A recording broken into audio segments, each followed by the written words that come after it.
referensi monograf tidak ada contoh soal. Oleh karena itu dosennya harus hadir di tempat itu sambil menjelaskan buku referensinya itu. Nah, kemudian yang berikutnya kalau diktat, dosen untuk mengajar juga sama, kemudian buku ajar, mahasiswa untuk belajar, mahasiswa untuk belajar. Artinya buku ajar itu sebenarnya bisa dilepas untuk kegiatan belajar mandiri mahasiswa. Sebenarnya, ya Bapak Ibu. Kemudian monograf sesuai dengan alur logika atau urutan bidang keilmuan, ada peta keilmuan, scientific roadmap-nya ada. Ya bagaimana roadmap penelitiannya itu ada. Demikian juga referensi. Ya kalau yang diktat buku referensi ini, buku ajar dan modul ajar, itu adalah ada RPS-nya ini Bapak Ibu, ada RPS-nya. Wah ya kalau kurang S ini Bapak Ibu ya, RP. Kalau di tempat saya itu RPS namanya RP Bapak Ibu. Dihilangi S-nya. Karena dosen itu biar mudah. Ini loh RP saya, mana RP saya gitu ya Pak ya. RP yang besar ditukar sama RP yang kecil gitu ya. Di sini pakai RP segala enggak itu. Kalau dosen itu gitu, dosen negeri itu Bu, semuanya harus didorong pakai RP ini Bu. Itu repot ini. Ya, RP. Ya. Bahkan bernafas pun minta di RP, Bu. Saya ngajar itu sudah 1000 kali bernafas loh ya ini ya. Ada SK-nya enggak? Bernafas dalam mengajar gitu ya. Di tempat saya sekarang ya sudah mulai agak reda, kemarin ada sistem penggajian yang disebut dengan remunerasi itu Bu ya. Itu sedikit agak oleng ini, beberapa perguruan tinggi negeri ini Bapak Ibu. Ya karena belum terbiasa saja orang bekerja berdasarkan basis kinerja. Ada ilustrasi, ada prosedur dan seterusnya ini Bapak Ibu ya. Ya jadi ini Bapak Ibu bedanya buku ajar. Ada ilustrasi, ada contoh soal, ada studi kasus, ada soal latihan ini ya.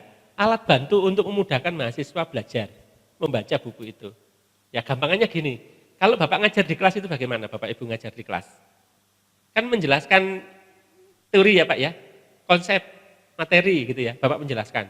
Terus kalau mahasiswanya ditanya, saudara ngerti ini ya? Ya gimana ya Pak ya? Ya kok kurang jelas banget ya, baik kalau gitu saya kasih contoh ya, ini contoh lah. Bapak kasih contoh kan ya. Kalau Bapak merasa tidak yakin dengan contoh itu apa yang Bapak lakukan? Bapak Ibu lakukan? Ngasih soal kan? Ayo kerjakan soal ini. Untuk ngecek mahasiswa ini paham atau tidak. Ya ayo kerjakan sekarang, soalnya saya mau tahu Anda sudah paham atau tidak gitu. Nah, supaya kita meyakinkan mahasiswa itu nanti ketemu minggu depan lagi, dia belajar, dikasih tugas sama Bapak itu. Ya kasih tugas supaya dia belajar. Ingat loh ini amanah Permen 49 loh Bapak Ibu. 1 SKS 50 menit tatap muka, 50 menit mahasiswa belajar terstruktur dengan tugasnya dosen. Ya jadi setiap minggu dosen harus meninggalkan tugas. Ya, tugasnya harus ditinggalkan per SKS. 60 menit mahasiswa belajar mandiri. Kalau mahasiswa tidak ditinggalin tugas minggu itu, jangan harap mahasiswa belajar. Karena kalau mahasiswa itu belajar pada saat tidak ada tugas dari dosennya, ini mahasiswa tidak standar. Pasti mahasiswa temennya bilang, gaya kamu itu tidak ada tugas kok belajar. Memang kamu aja yang pinter gitu ya. Ya, jadi jangan lupa Bapak Ibu, ya, mendorong mahasiswa untuk tetap belajar di dalam minggu itu dengan meninggalkan tugas karena itu adalah amanah dari Permen 49 terkait dengan definisi SKS. Ya, Bapak Ibu ya. Alasannya dosen tidak meninggalkan tugas itu karena satu, tidak sempat ngoreksi. Ya kan, tugasnya banyak nanti ngoreksinya susah ini, waktunya tidak ada, itu alasannya pada umumnya. Nah, kalau itu alasannya lebih baik dosen meninggalkan tugas Bapak Ibu walaupun belum sempat ngoreksi. Dosanya cuma satu Bapak Ibu. Ya, kalau sudah tidak ngoreksi, tidak meninggalkan tugas, dosanya 2 Bapak Ibu. Berdasarkan permen itu tadi. Ya Bapak Ibu, jadi itu Bapak Ibu. Nah kalau kegiatan belajar itu seperti itu dipindahkan dalam bentuk buku, lah itulah buku ajar. Ada teorinya, ada contoh soalnya, ada latihan soalnya, terus ada di bab terakhir itu ada soal-soal latihan yang dikasih kunci jawaban itu untuk belajar mahasiswa di rumah. Kan seperti itu Pak. Maka dari itu buku yang disusun seperti itu disebut dengan buku ajar. Ya, malah sekarang canggih Bapak Ibu, canggih ini. Banyak dosen yang membuat buku ajar dalam bentuk PDF. Jadi tidak dikumpulkan hanya hard copy-nya Bu, dalam bentuk PDF-nya dibuat e-book-nya sama dia. Supaya bisa di-share mahasiswanya dengan mudah. Terus di situ gambarnya dikasih animasi video begitu. Ya proses misalnya pencampuran zat kimia itu ada videonya di situ. Ya videonya bisa jalan kalau mahasiswanya baca PDF-nya itu, pas ada videonya itu dia klik itu bisa jalan, bisa baca di ini. Canggih kan Bu ya? Kalau buku hard copy mana bisa begitu? Ya, ya sekarang dosen makin lama makin canggih ini Bapak Ibu ya, makin canggih.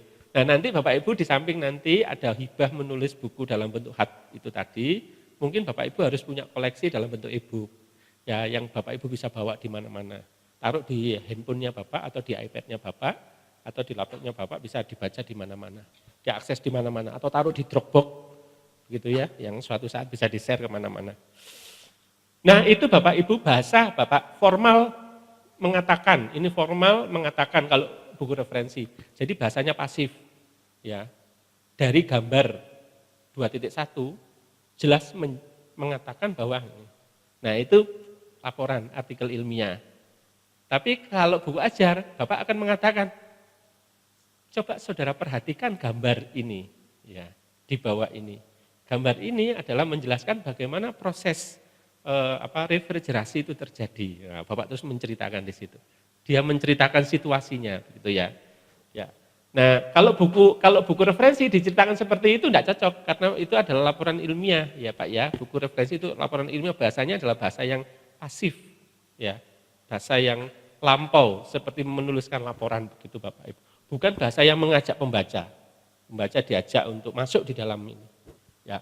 Nah, oleh karena itu ada bedanya kalau buku referensi dan monograf itu minat membacanya sudah harus dimiliki dulu oleh pembaca.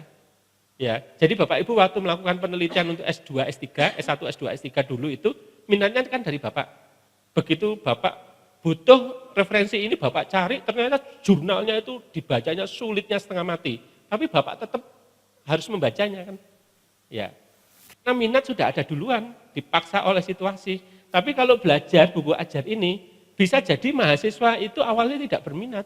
Ya, tetapi melihat tampilannya, cara mengemasnya, begitu menjadi dia berminat untuk membaca. Nah itu Pak, publikasi Pak, ini perlu diterbitkan, diktat tidak perlu, buku ajar perlu, modul ajar tidak perlu. Maksudnya tidak perlu untuk kebutuhan penilaian angka kredit ya Pak ya. Tapi kalau untuk keperluan yang bersifat umum boleh semuanya diterbitkan ini Pak. Ya, jadi untuk keperluan, iya Bapak? Iya Pak. Oh kalau ISSN itu kan untuk jurnal ilmiah ya Pak ya, seperti seperti apa Bu namanya Bu, majalah ilmiah ya, jurnal ya, terus kemudian kalau konferensi itu apa Bu, proceeding, nah itu biasanya ISSN. Kalau buku ISBN Pak, ada B-nya itu book ya Bu ya, ada booknya ya. Kemudian kepadatan materi Bapak Ibu, kalau kepadatan materi yang dua ini, buku ajar, buku referensi ini sesuai dengan pengembangan bidang ilmunya. Kalau yang ini sesuai dengan rancangan pembelajarannya, ya kepadatan ilmunya. Tujuan penggunaannya, ini digunakan untuk kegiatan penelitian pengajaran terbimbing, kalau ini untuk kegiatan belajar mandiri. Kira-kira seperti ini ciri-cirinya Pak, perbedaan antara buku-buku ini. Nanti bisa Bapak cermati lagi dari slide yang kemarin saya sharekan ya Bu ya, saya sharekan itu. Nah kira-kira ini kategori penelitian, ya G, B, KUM B. Kalau yang ini adalah kategori pengajaran, KUM A, ya untuk keperluan kenaikan angka kredit. Nah pertanyaan saya pada Bapak Ibu, terkait dengan ini sudah mendengar keberapa kalinya Bapak Ibu? Baru sekali. Ya. Jadi nanti kita akan ketemu hal-hal seperti ini pada saatnya kita mengajukan penilaian terhadap buku kita untuk keperluan angka kredit Pak ya, kenaikan pangkat ya. Dikti juga mengadakan ini Bu, hibah buku yang nilainya bisa sampai berapa ya, 15 sampai 25 ya Bu. 20 ya Bu ya. Buku yaitu buku teks dan buku ajar ya. Kalau buku teks itu kalau tidak salah sudah diterbitkan, kalau buku ajar itu proses gitu ya. Belum diterbitkan. Terus nanti ada proses pendampingan ya Bu ya. Ya ada proses pendampingan ya di dalam menjalankan hibah itu. Sudah ada yang pernah dapat ini Bapak Ibu? Ya nanti setelah workshop ini ada yang dicoba Bu ya, untuk diikutkan Bu di hibah itu. Oh ya, alhamdulillah kalau begitu. Jadi nanti pada saatnya nanti tinggal di launching ke sana gitu aja ya Bu, dilarikan ke sana gitu ya Bu ya. Ya paling enggak anulah Bu, biar menjadi track recordnya Universitas Telkom, oh, sekian dosen pernah memenangkan hibah penulisan buku itu. Ya, di sini sudah dapat sih, tapi kan perlu juga tercatat di diktinya, ya, supaya ada ininya lah, ya Bu. Ada pertanyaan lagi Bapak Ibu? Oh, ya banyak ya. Wah, ya mana dulu ini ya tadi ya? Cewek dulu ya, sana dulu ya Ibu. Ya. Terima kasih. Assalamualaikum warahmatullahi wabarakatuh. Saya Asniar Pak dari Komputerisasi Akuntansi Fakultas Ilmu Terapan. Menarik sekali Pak Samsul materinya. Terima kasih, insya Allah sangat bermanfaat. Pertanyaan saya hanya untuk ciri ragam buku PT ini. Untuk modul ajar dan buku ajar itu kan sumbernya sama ya Pak ya. Bedanya hanya kalau buku ajar itu diterbitkan, dipublikasikan, kalau modul ajar tidak dipublikasikan. Bagaimana kalau misal kami sudah memiliki modul ajar, terus itu dipublikasikan, apa boleh menjadi buku ajar? Terima kasih. Assalamualaikum warahmatullahi wabarakatuh.